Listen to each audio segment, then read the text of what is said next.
అందరికీ క్షమాపణతో నమస్కారం చెప్పుకుంటున్నానండి. కారణం ఏంటంటే 5-6 సంవత్సరాలుగా నా ఇంటర్వ్యూ కోసం తరచూ నన్ను అడిగేవారండి.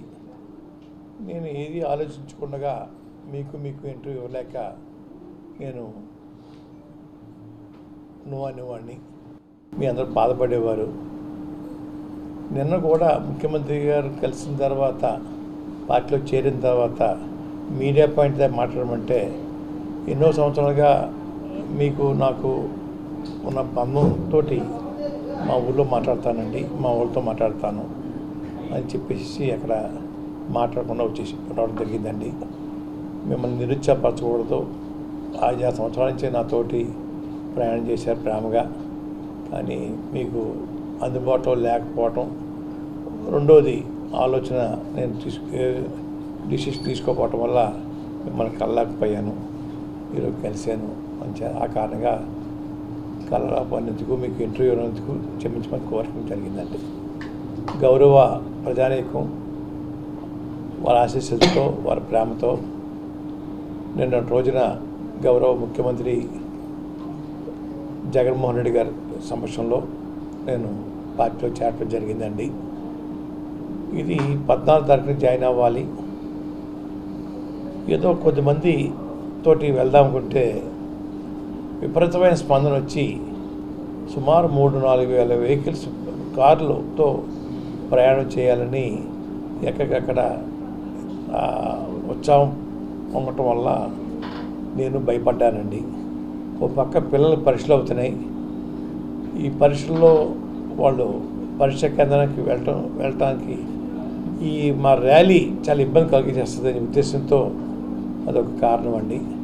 అలాగే రెండోది, ముఖ్యమంత్రి గారి దగ్గర అంత ప్లేసు లేదు. సెక్యూరిటీ పాయింట్ ఆఫ్ వ్యూలో ఇంతమందిని ముఖ్యమంత్రిగా చూడడం కష్టమని చెప్పేసి అదొక మెసేజ్ రావటం అండి. ఇంతమంది రావాలి, ఇంతమందిని చూడాలి, ఇంతమందిని వచ్చినప్పుడు చూడాలంటే అందరినీ చెక్ చేయాలి, సాధ్యపడదండి. వారు వెళ్ళింది కూడా చెక్ చేయాలి, అసాధ్యం ఇది చెప్పడం వల్ల పిల్లల్ని భవిష్యత్తు దృష్టిలో పెట్టుకొని ముఖ్యమంత్రి గారి యొక్క మాటను దృష్టిలో పెట్టుకొని ఇంకా 14వ తేదీన వాయిదా వేసుకొని నిన్న రోజున వారి సమస్యలో చేరటం జరిగిందండి. అసలు ఫౌండర్లో నేను ఒకనండి. పార్టీ స్థాపనలో దురదృష్టం కొద్దీ కొన్ని శక్తులు వారితో నన్ను దూరం చేశారండి. అయినా ఈరోజు ముఖ్యమంత్రి గారు పిలుపు మేరకు మళ్ళీ వారిని చేరుకోగలిగారని చెప్పేసి చాలా ఆనందపడుతున్నానండి. పడ్డాం కూడా. మొత్తం మా కుటుంబం అంతా కూడా, నన్ను అభిమానించే వాళ్ళందరూ కూడా చాలా ఆనందపడ్డారండి. ఎటువంటి కోరికలు లేకుండా ఎంపీ సీటు కానీ ఎంపీఎల్ఏ సీటు కానీ ఏం అడగకుండా వారి పిలుపు మేరకు వారికి సేవ చేయాలి, మన ముఖ్యమంత్రి పీఠంపై కూర్చోబెట్టిన తర్వాత వారు ఏదైనా ఇస్తే పుచ్చుకుని ప్రజలు సేవ చేయాలనే ఆలోచన తప్ప ఎటువంటి కోరికలు లేకుండానే వారు సేవ చేయాలని నిర్ణయించుకున్నానండి. ముఖ్యంగా కొన్ని విషయాలు చెప్పాలండి. మా కుటుంబం 1962లో రాజకీయాల్లో ప్రవేశించిందండి. సినిమా ఫీల్డ్లోకి 1951లో వచ్చాము. మేము 51లోనండి.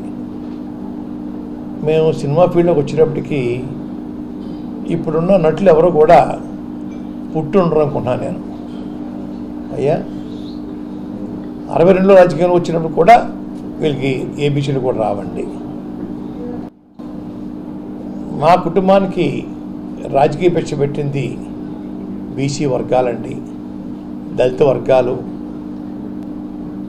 మా కులంలో ఒక 5% అంటే అది కూడా పేదవారు మాత్రమే. ధనికులు అందరూ మాకు వ్యతిరేకమండి. ఈ పేదవాళ్ళ యొక్క, ఈ బీసీలు దళితుల యొక్క ప్రేమతోటి వారి భిక్ష మా నాన్నగారికి నాకు పెట్టడం జరిగిందండి. దేశంలో, రాష్ట్రంలో కాదు దేశంలో కూడా పత్తిపాడు నియోజకవర్గంలో ఉన్న మర్యాద ఎక్కడా ఉండదండి. మా తండ్రి గారిని బీసీ వర్గాలు చీరల మీద నడిపించిన సందర్భాలు ఉన్నాయండి. దళితులైతే రోజు ఎప్పుడు ఊళ్ళోకి వెళ్ళినా 20-30 బిందెలు నీళ్లు కాళ్ళ మీద పోసేవారండి. కొంతమంది అయితే పళ్ళెంలో ఆ తండ్రి గారి కాళ్ళ మీద నీళ్ళు పోసి ఆ పళ్ళెంలో నీళ్ళు అలా స్నానం చేసి మీద పోసుకునేవారండి. అటువంటి అభిమానం పొందిన కాన్స్టిట్యున్సీ అండి. వారి భిక్ష వల్ల ఈరోజు నేను ఈ స్థాయికి వచ్చానండి. దీంట్లో ఎవరు ప్రమేయం లేదండి. బీసీ వర్గాలు, దళిత వర్గాలు, మా కాపులో 5% ఉంటారండి. ఇతరులు అగ్ర కులాల్లో కొంచెం పేదవారు, వాళ్ళు ప్రేమతో వచ్చానండి. కానీ పోస్టింగుల్లో రకరకాలుగా పెడతా ఉన్నారు, బాధాకరం అండి. నేను రాజకీయాలు రావడానికి కాపులు కారకులు కాదండి. నేను ఎవరు అనుమతి తీసుకోవాల్సిన పని లేదు. రాజకీయాలు నా ఇష్టం అండి. మొలతాడు లేనోడు, లాగు లేనోడు నాకు రాజకీయ పాఠం చెప్తా ఉన్నాడు. చాలా తప్పు. నేను మా పత్తిపాడు నియోజకవర్గ ప్రజల పిచ్చతోటి రాజకీయాలకు వచ్చాను. ఇప్పటికే వారి పిచ్చే ఈరోజు గుర్తొస్తుందండి. వారి పిచ్చతోటి ఎన్నో ఉద్యమాలు చేశానండి. కాపుల కోసం చేశాను, దళితుల కోసం చేశాను. నక్సలైట్కి సహకరించారని కేసు పెడితే అందులో 2-3 కులాలు కూడా ఉన్నాయండి. దళితులు ఉన్నారు, ముస్లిమ్స్ ఉన్నారు, ఇతర వర్గాలు కూడా ఉన్నారండి. వారికి కూడా సహాయపడ్డాను. ఇంకో విషయం చెప్తా ఉన్నాను. మండలం ఎన్నికలు వచ్చేయండి. ఎల్లప్పుడు మండలం ఓసీ అయిందండి. బీసీ వర్గాల్లో దత్తులు గారు గెలిపించానండి. 10,000 మెజార్టీతో గెలిపించాను. అలాగే రెండోసారి మళ్ళీ ఓసీ అయిందండి. దళితుల్ని ఓసీలో మండపేషణ చేశాను. ఇంకొకసారి సర్పంచ్ పదవి ఓసీ వస్తే బీసీ వర్గాన్ని గెలిపించానండి. సెంట్రల్ బ్యాంక్ వచ్చేటప్పటికి బొడ్డు భాస్కరరావుకి మెట్లేశానికి పోటీ వస్తే భాస్కరరావు చేశాను. నేను నా వర్గాన్ని, నా మనుషులు కాపాడుకోవడం కోసం ఏదైనా చేస్తానండి. అక్కడ కులం కాదని అక్కడ నా వర్గం ముఖ్యం. రకరకాల పోస్టింగ్లు పెడతా ఉన్నారు, తెలియక పెడతా ఉన్నారు. వారు సినిమాలో హీరో అవ్వచ్చండి, రాజకీయాల్లో హీరో అని. అంత పెద్ద హీరో కాబట్టి చిన్న హీరో అని, వాళ్ళు పెద్ద హీరోలు అవ్వచ్చు. ముఖ్యమంత్రి గారి దగ్గర ఎందుకు వెళ్తున్నాడు, మా నాయకుడి దగ్గర ఎందుకు రాలేదు అని కామెంట్స్ పెడతా ఉన్నారు. ముఖ్యమంత్రి గారు కుటుంబంకి ఒక చరిత్ర ఉంది. వాళ్ళ తండ్రి గారు రాజశేఖర రెడ్డి గారండి ఎమ్మెల్యే, ఎంపీ, మంత్రి, ముఖ్యమంత్రి చేశారు. జగన్మోహన్ రెడ్డి గారు ఎమ్మెల్యే, ఎంపీ, ముఖ్యమంత్రి చేస్తూ ఉన్నారు. వారు పెద్దను పంపించారండి. మిథున్ రెడ్డి గారిని, కాకినాడ ఎమ్మెల్యే చంద్రశేఖర రెడ్డి గారిని, కాకినాడ ఎమ్మెల్యే గీత గారిని, మాజీ మంత్రి ప్రెసిడెంట్, పార్టీ ప్రెసిడెంట్ కన్నబాబు గారిని పెద్దలు పంపించి దాన్ని పార్టీలోకి ఆహ్వానించారండి. నేను సంతోషంగా అంగీకరించాను. వస్తాను, వెళ్ళానండి. వాళ్ళ దగ్గర వెళ్తున్నారు కదా, మా దగ్గర ఎందుకు రాలంటున్నారు. మీరు ఏంటి పొడుగు ఏంటండి ఇందులోని? ఆయన సినిమా ఫీల్డ్లో గొప్పవాడితే అవ్వచ్చు, రాజకీయాల్లో నేను గొప్పవాడిని. గతంలో చంద్రబాబు నాయుడు గారండి లోక్సభ స్పీకరు బాలయ్య గారిని, అసెంబ్లీ స్పీకర్ రామకృష్ణ గారిని, ప్లానింగ్ బోర్డు వైస్ చైర్మన్ బొడ్డు భాస్కరరావుని పంపించి నన్ను ఆహ్వానించారు. చంద్రబాబు నాయుడు దగ్గరికి వెళ్ళానండి. రాజకీయంలో ఆయన పండిపోయి ఉన్నాడు. వారింటికి వెళ్ళాను. రాజీవ్ గాంధీ గారి ఆహ్వానం మేరకు రాజీవ్ గాంధీ గారు ఢిల్లీ వెళ్ళి కలిశానండి. రాజకీయ నాయకుడిని గౌరవిస్తారండి.